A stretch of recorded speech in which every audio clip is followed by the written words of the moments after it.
tryna go, I'm tryna rage, I'm tryna go, I'm tryna rage, I'm tryna go, I'm tryna rage, I'm tryna go, I'm tryna rage. Give me your throat, bitch, give me your neck. Give me your throat, bitch, give me your neck. I done bossed up, I got me a check. I done bossed up, I got me a check. I got the... What's up everybody, j'espère que ça va bien aujourd'hui. C'est votre boy Larry et bienvenue à votre cours annuel 840-036. Le nom du cours d'aujourd'hui est l'histoire du drama québécois. Alors asseyez-vous bien confortablement les chums, allez vous chercher un petit drink et on va se pencher sur 4 scandales de TV québécoises qui ont fait fureur au Québec. Alors, on commence tout de suite avec le premier scandale. Larry, roll the clip. C'est dû à son enfance, Mathieu. Ouais. T'es-tu tombé de ta chaise haute dans tes bébés, toi, quelque chose? Ben, sérieusement, j'ai pas besoin de faire de l'intimidation et d'essayer d'écœurer le monde. Non, je fais pas d'intimidation, je pose des questions claires. Si je veux te dire, ouais, c'est vrai, c'est juste je vais te dire ta gueule. Exactement. Je vais pas agir d'une certaine façon, puis aller faire mon acide phoné au confessionnal. Ouais, c'est vrai que t'as peut-être pas le cerveau pour comprendre quoi que ce soit que je te dis. Non, non, mais... C'est vrai que t'arrives, puis c'était quoi tes paroles lors du Love 2, là? Que t'avais l'air d'un gros jambon, c'est vrai que t'as l'air d'un gros jambon. Ouais. Que d'arriver puis d'être juste un épais... Juste un épais naturel, là. Ouais, un épais naturel. Ouais, un épais naturel qui arrive puis qui fait juste blesser, puis envoyer des cracks puis essayer de s'imposer. Puis toi, là, tu sais que t'es chanceux qu'ici, il peut pas avoir de violence physique. You're honestly an idiot. Parce que dans la vraie vie, mon boy, là, si tu venais jouer dans le cours des grands, mon petit pit, là, tu vas t'ennuyer de ta mère en crise, c'est juste ça que j'ai à te dire. Dans le monde sauvage, tu veux ici, dire? là, En gorille, en singe, comme toi, là? Ouais, exactement. Correct. Ouais. Est-ce que je vais ajouter quelqu'un avec un short? Donc tu peux aller fumer tes clopes comme tu fais à longueur de journée. Hey, oh my god, imaginez si O.D. Martinique avait eu un Mathieu Baron ou un Sébastien dans sa saison. Sébastien, c'est finalement lui qui a gagné l'aventure, le public s'est tellement rattaché derrière cette personne-là et Mathieu Baron a eu le rôle un peu de l'intimidateur dans cette séquence-là. Mais jamais dans les journaux ou sur les médias, on a décidé de cancel Mathieu Baron. Au contraire, on a pu le voir dans plusieurs séries québécoises par la suite. C'est juste fou de voir à quel point la télé-réalité a changé. On était tellement émotifs, vrai dans le temps, on vivait ses émotions puis on s'embarquait vraiment dans le game puis on se laissait littéralement transporter dans cette vague-là, peu importe où elle nous emmène. Mais oh my god que ce cas-là aurait pu faire un énorme scandale au Québec. Penchons-nous ensuite vers une des meilleures séries québécoises jamais faites, la série Montréal-Québec, où des joueurs amateurs de hockey de Montréal et Québec étaient recrutés par les entraîneurs de Montréal, c'était Guy Carbonneau, et de Québec, c'était Bob Hartley. Alors, ça faisait deux équipes super compétitives, ça faisait un match à Québec, un match à Montréal, dans un 4-7 pour déterminer la meilleure ville. Il y a eu 2 saisons de la série Montréal-Québec, tellement le Québec était enjoué d'allumer sa télévision pour mettre la série, quasiment plus que le Canadien de Montréal cette année-là. On a pu comprendre que le sport rallie tellement de Québécois et même si c'est pas du niveau professionnel, il y a eu tellement de drama sur la glace. Mais il y a aussi eu énormément de trash talk et de drama en dehors de la glace. Il y a eu des suspensions, il y a eu des comités de discipline qui ont été mis. Oh là, il y a une bousculade! C'est Michel Gingras, le joueur de 40 ans qui est venu bousculer. Paquet est au prix. Écoutez-moi bien! Écoutez-moi bien, c'est Ron! Écoutez-moi bien! Il y a déjà une bataille, vous ne jouerez pas le prochain game! Écoute-moi là, Bleu, tu ne joueras pas le prochain game! On se lance tout de suite!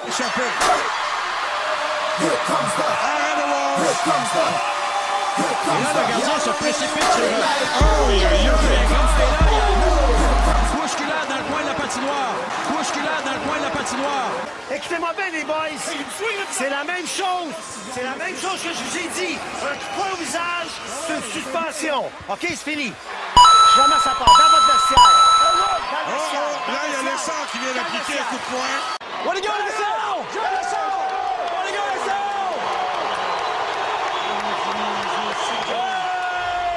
C'est ça, man.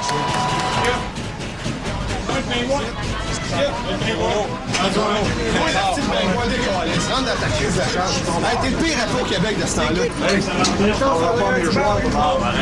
Non, ta bague de la Coupe Stanley, elle m'énerve pas, toi non. Tu vas tomber en crise, toi. Toi, là, parle pas aux joueurs, ferme ta gueule. Non, mais moi, j'ai même pas parlé. Toi, tu vas fermer ta gueule. Ferme ta gueule. T'es qui, toi? Qu'est-ce que t'as fait dans la vie? Qu'est-ce que t'as fait dans la vie, toi? Qu'est-ce que t'as fait, toi? C'est pas vrai, tu t'as jamais trouvé le genre. What? Ça a brassé comme vous avez pu le voir dans les extraits. Fait que that's it, la série Montréal-Québec, un masterpiece. OK.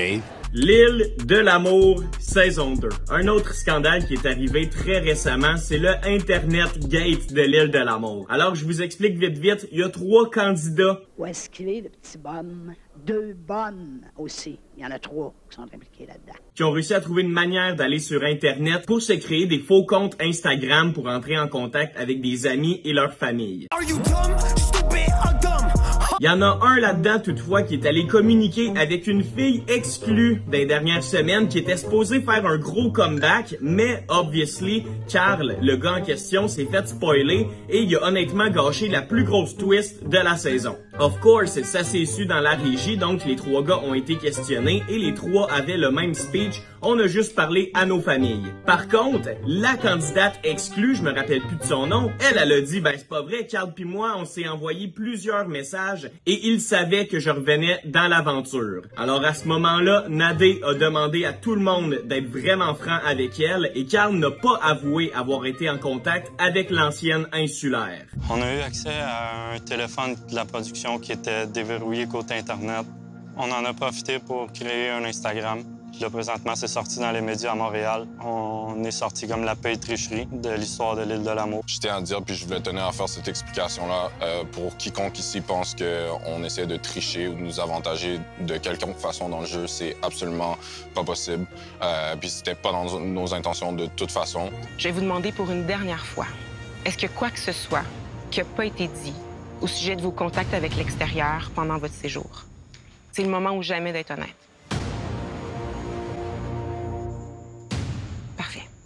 Je pensais pas devoir en arriver là, mais malheureusement, il semble qu'il y a certaines choses que je vais devoir rectifier moi-même.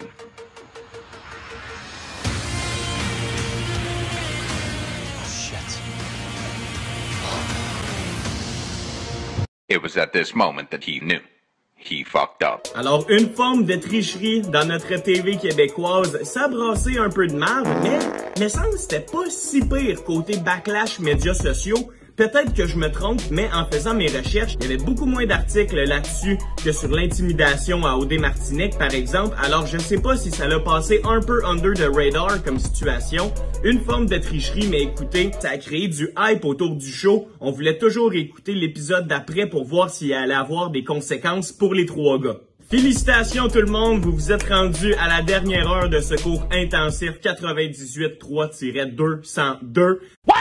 Et on va se pencher vers une dernière tricherie qui, malheureusement, j'ai pas trouvé énormément d'extraits. Il y avait rien sur le net pour faire mes recherches. You're a donut! You're so stupid! Mais je vais vous expliquer la situation après ces courts extraits. Lundi. J'ai eu accès à YouTube, je voulais qu'elle s'excuse. C'est quand même grave, on va se le dire. Je suis pas folle. C'est sûr que la trahison, c'est toujours quelque chose qui choque. Elle a appris des choses, je dirais pas comment. Je pense qu'il y a une certaine limite. On se rappelle d'Héloïse en début de saison. Elle a attrapé la COVID-19, elle a dû s'isoler et lors de son isolement, elle avait le droit à une tablette où elle a pu aller regarder les vidéos sur YouTube et de se faire son opinion sur la saison. Alors le Québec était enflammé. Notre belle Héloïse qui était avec Charles, notre fameux libéral. To be fair à Héloïse, ça a créé énormément de controverses cette histoire-là, mais elle a été honnête jusqu'à la fin. Elle a dit qu'elle regrettait avoir regardé les épisodes. Et lors du dimanche d'après, les gars devaient éliminer une fille. Et Charles avait tellement bien fait qu'il avait un peu passé sous le radar la situation et Héloïse avait encore une free pass. Mais là, aucune chance. Selon moi, la prod est arrivée en backstage. Et a pris Héloïse et Charles et leur a dit, écoutez, si vous restez une semaine de plus, le Québec va nous lancer des roches sans bon sens, on risque de perdre des commanditaires. Ça c'est chier, C'est plus que chier! Alors, je crois que la décision a été prise d'un commun accord entre Charles, Héloïse et la prod, et Héloïse a fait un speech lors de l'émission du dimanche et a quitté d'elle-même les maisons. Yes! Yes! Yes! Yes! Yes! Yes! Et est retournée à la maison et s'en est suivi après ça plusieurs mois même de polémique où elle devait avoir un bodyguard à sa porte. No! No! No! Fuck! Shit! Bref, c'est juste fucking crazy de se dire que des fois on est tellement investi à bâcher des personnes qu'on oublie le côté humain et on oublie aussi les répercussions que ça peut avoir dans les prochaines années. Parce qu'on regarde un Mathieu Baron, s'il s'était fait autant dévisser qu'Héloïse lors de son passage à Love Story. OK? Parce que dans la vraie vie, mon boy, là, si tu venais jouer dans le cours des grands, mon petit pit, là, tu vas t'ennuyer de ta mère en crise, c'est juste ça que j'ai à te dire. On l'aurait peut-être plus jamais vu dans nos TV. Je vais finir avec une petite leçon d'histoire. L'histoire, c'est quoi? C'est justement analyser le passé. Pour ne plus recréer les mêmes erreurs pour notre futur. Alors voilà, c'est ce qu'on vient de faire, les amis. J'espère que vous avez aimé ce cours. Donc on se voit lundi prochain. Je vous donne un petit devoir pour lundi. Likez, commentez et abonnez-vous si c'est pas déjà fait. Si ces 3 choses-là sont faites, je vous permets de manger de la gomme lors du prochain cours. Alors merci tout le monde d'avoir écouté. Take care and peace!